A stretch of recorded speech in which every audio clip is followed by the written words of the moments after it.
Hey, welcome to our video on the making of an HFMA podcast. I hope to inspire some more people to be speakers, but also inspire the folks that sponsored each of these podcasts. We've had some great sponsors like Andrea Rivera and Susan Graves. Being a sponsor, in this case, both of them appeared actually in the video. That's not always necessary. What we need from a sponsor of the video is to find someone knowledgeable about the subject area or recommend them to the team. And the team then decides, and we get approval from them and the board to go to the next step of a recording. I think the rest of this video, we're going to talk about the experience for the person who's being interviewed. So I'm going to start with that process. So normally we start the cameras rolling, so to say, under Zoom. I ask a few questions of the guests. If it's a panel, they may have prepared questions already. I introduce the speakers. We actually have a set script of what to ask there. And then we roll. And after that recording is done, it's sent to these two ladies that look for opportunities to fade back and forth between various guests. Maybe we'll remove someone sneezing, edits such as that.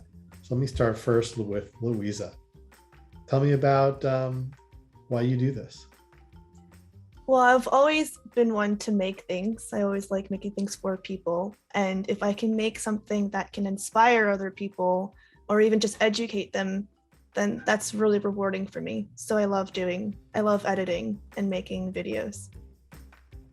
Has it been any different working with me and in healthcare? Well, doing podcasts itself is something new to me. And then also the topic of healthcare is completely new to me.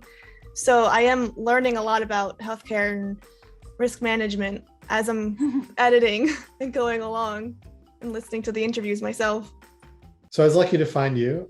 If somebody else wants to find you and have you do some work for them, they can find you in Upwork and in LinkedIn. Mm-hmm. And Ninon, what do you look for when you're doing the edits to make this a 10?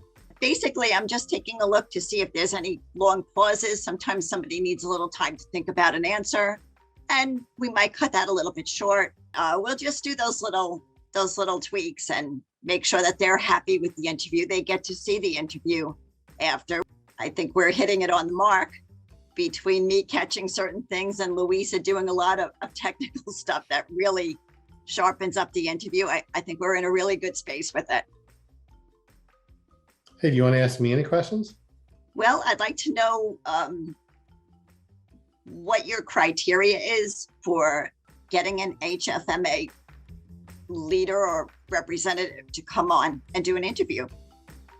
Just that they understand the audience, our financial oriented audience, and they don't need to come prepared, but it really helps, and maybe that's how they're chosen, is they need to know their subject area. Mm-hmm. There's very little preparation, I think. Yeah. Andrea did a lot of preparation. I know for one of her videos, they had a bunch of prepared questions. Yes. Sometimes that's not necessary. Sometimes, and you can see the Zoom recording start. And you just go with it. And we just have an initial conversation. Yeah. So I'm prepared with some questions and off we go. And It comes out really, really good. Is there something that you do that if you see a guest that is, let's say, seems a little nervous at the beginning, is there anything that you do or say to help them get more comfortable? Well, great question. And I think you know the answer. I start off by telling them that if there's anything that they wish they hadn't said, all they have to do is say stop and speak to you. Luisa's in the background here. You just ask her to do something and she'll make it happen. The person who does the post-production work, her name is Luisa.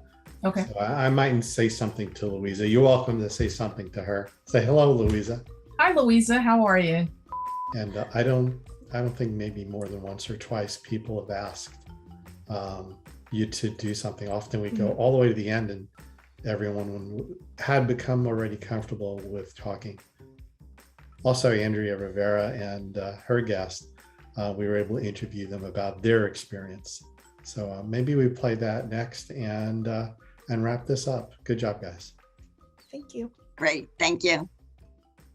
Hello, I'm Dan Cochran, and with me today are Andrea and Christina from Xanis.